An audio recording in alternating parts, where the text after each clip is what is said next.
Assalamualaikum warahmatullahi wabarakatuh. Perkenalkan nama saya Ayunda Rumanisi. Saya merupakan mahasiswa S2 Sains Manajemen dengan konsentrasi Manajemen SDM. Pada presentasi kali ini saya akan menjelaskan tentang desain organisasi dari PT Tura Kreasi Karya yang didirikan pada tahun 2020 dan bergerak di bidang periklanan yang berfokus kepada pengerjaan branding atau bisa dikatakan branding agency. Perusahaan ini bertempat di Jalan Gubeng Airlangga 5 nomor 44B, Gubeng, Surabaya.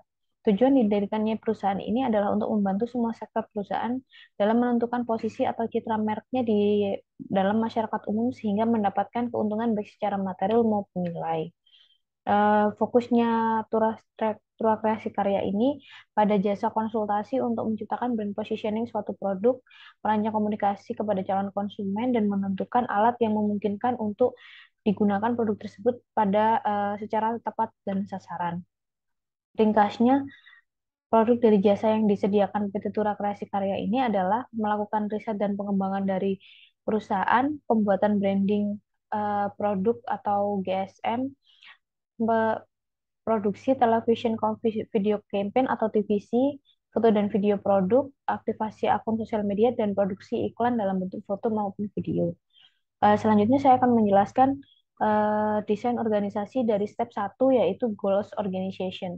Pada poin efisiensi dari keempat pertanyaan yang disajikan, saya memberikan rata-rata 4,2 karena pada poin ini perusahaan masih belum dapat fokus kepada pengembangan karyawan namun melakukan controlling secara berkala.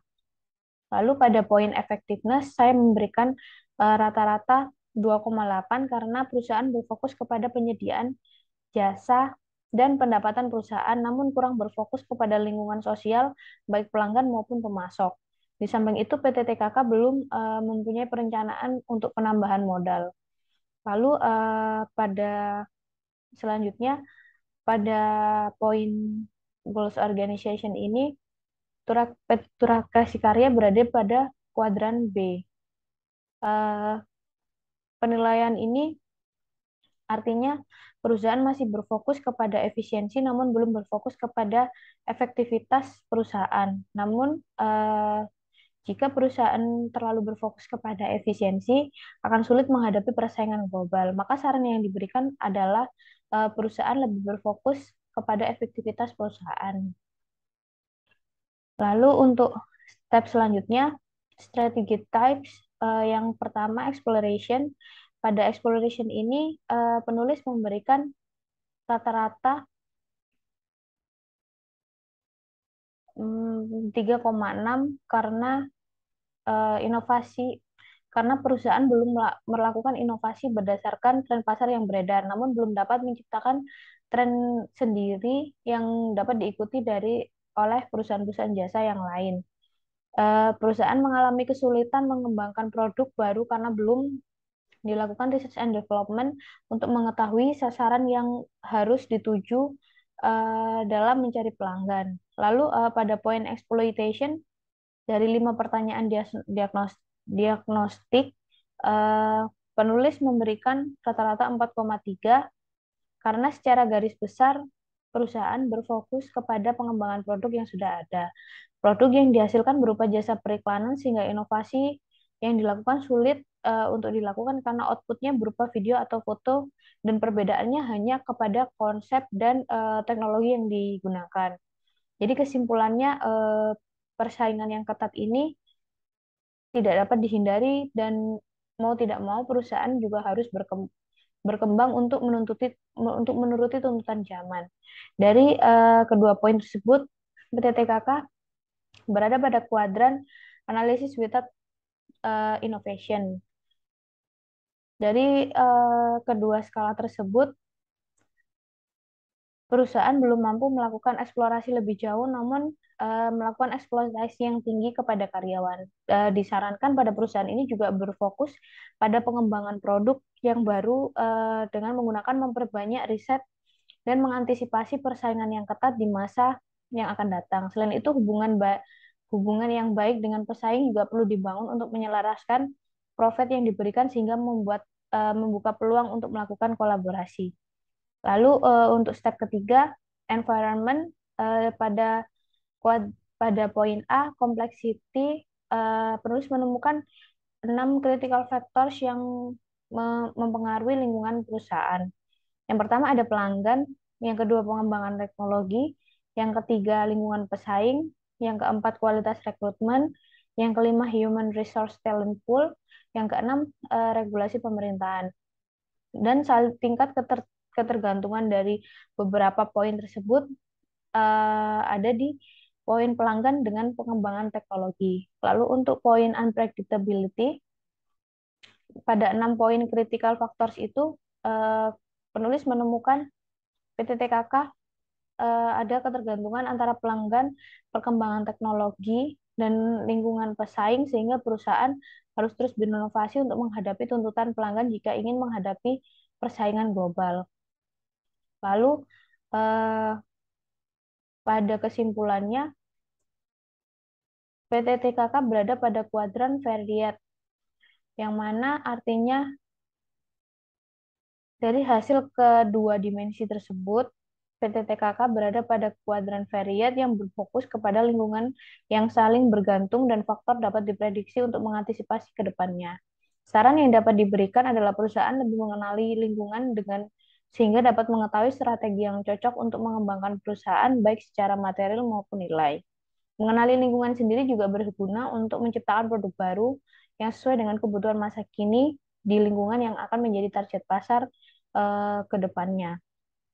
Lalu untuk step keempat, ada configuration. Yang pertama ada produk, service, atau customer orientation. Pada poin ini, penulis memberikan nilai rata-rata 2,9 karena perusahaan berfokus kepada pelanggan sehingga karyawan yang bekerja secara profesional dengan tingkat efisiensi yang tinggi.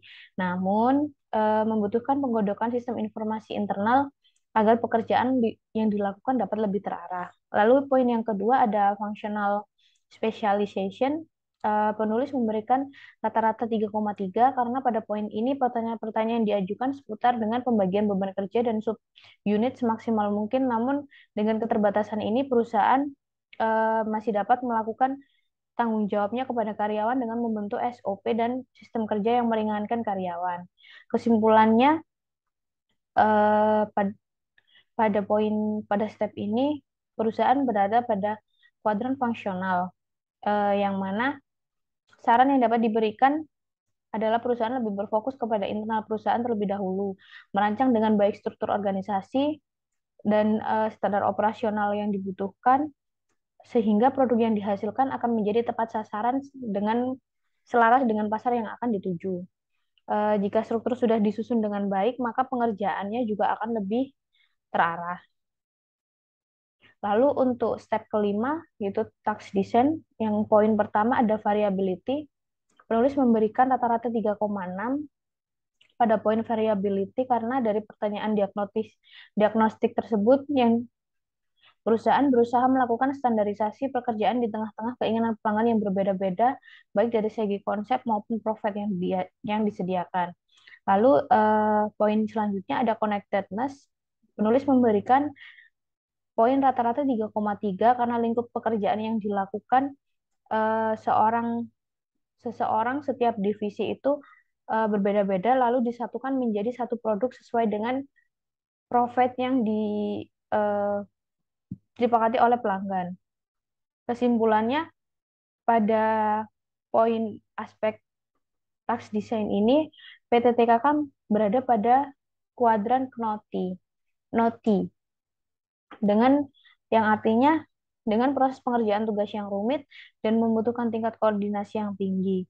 Hal ini mencerminkan bidang perusahaan yang mengerjakan tugas-tugas kreatif dalam sebuah organisasi. Saran yang dapat diberikan adalah membagi subunit untuk mengambil pendekatan kreatif agar koordinasi dapat dilakukan dengan lancar dan mengurangi resiko adanya miscommunication antar karyawan. Lalu yang keenam, leadership style. Yang pertama ada preference of delegation. Penulis memberikan rata-rata 4 karena perusahaan merupakan startup dengan anggota perusahaan kurang dari 10 orang sehingga pengambilan keputusan strategis masih dapat diupayakan dari top manager dan top manajemen dan diturunkan kepada ketua-ketua subunit atau divisi. Lalu pada proses pengerjaan tugasnya, anggota-anggota subunit juga dapat memutuskan teknis-teknis pekerjaan yang akan dilakukan. Lalu pada poin uncertainty avoidance, penulis memberikan skor 2,75, rata-rata skor 2,75 karena perusahaan berfokus kepada pendapatan perusahaan daripada pengembangan produk. Lalu direktur mengupayakan melaksanakan evaluasi bulanan yang bertujuan untuk controlling dari progres pekerjaan.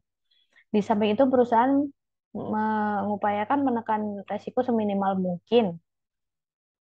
Lalu dari kesimpulannya, perusahaan berada pada kuadran leader yang mana kurangnya fokus kepada detail perusahaan akan menimbulkan potensi pada waktu yang jangka waktu yang panjang, sehingga pemimpin perlu merancang kembali dan memperhatikan detail-detail ketika melakukan riset lebih lanjut dan memutuskan dan mengambil keputusan strategis. Lalu pada step 7 coordination and control, pada poin decentralization, penulis memberikan rata-rata nilai 3,3 karena kendali pendelegasian tugas berada pada top management. Namun top management juga memberikan keleluasaan dalam pelaksanaan teknis pekerjaan mereka kepada manajer subunit. Lalu ada poin formalization yang mana di sini penulis memberikan rata-rata 3,6 karena proyek yang dilakukan melalui tahap brainstorming dan pendelegasian secara manual, karena project manager memberikan pendelegasian secara manual dengan melihat beban proyek yang diterima dan dibagi kepada seluruh karyawan atau karyawan yang bertugas di divisi kreatif. Lalu perusahaan ini belum berlaku sistem hukuman yang memungkinkan untuk memberhentikan karyawan. Dari hasil kedua poin tersebut, PT TKK berada pada kuadran mosaik yang mana model yang digunakan ini memungkinkan sistem yang berbeda di seluruh perusahaan. Namun, meskipun prosesnya tampak kabur, perusahaan memperbaiki sistem komunikasi sehingga standar operasional prosedur dapat meminimalisir dalam dan diupayakan tetap sistematis. Namun saran yang dapat saya berikan adalah perusahaan memperbaiki sistem komunikasi hingga standar operasional prosedur agar meminimalisir koordinasi berulang antara manajer subunit dengan staf produksi.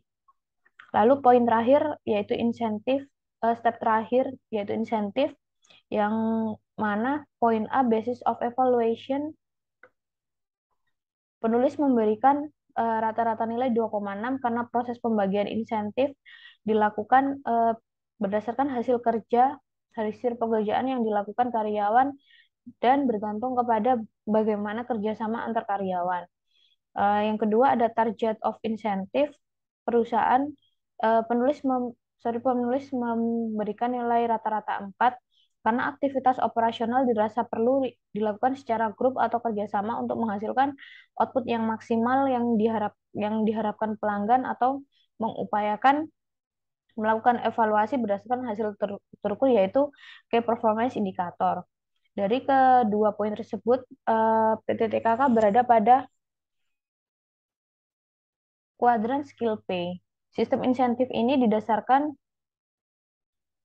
pada gagasan bahwa karyawan harus memanfaatkan keterampilan yang diperlukan dan mengikuti deskripsi pekerjaan, aturan, dan kebijakan perusahaan.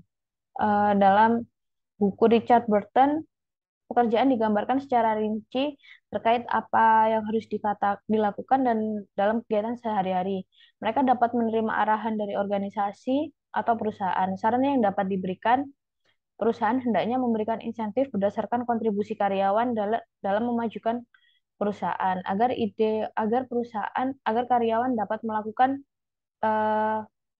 memberikan ide-ide untuk inovasi yang berguna untuk inovasi perusahaan. Lalu untuk poin fit dan misfit, kebanyakan perusahaan PT TKK ini berada pada kuadran B, yang mana tidak menutup, tapi namun tidak menutup kemungkinan juga beberapa step ada berada di kuadran D dan C. Sekian presentasi dari saya. Kurang lebihnya mohon maaf. Wassalamualaikum warahmatullahi wabarakatuh.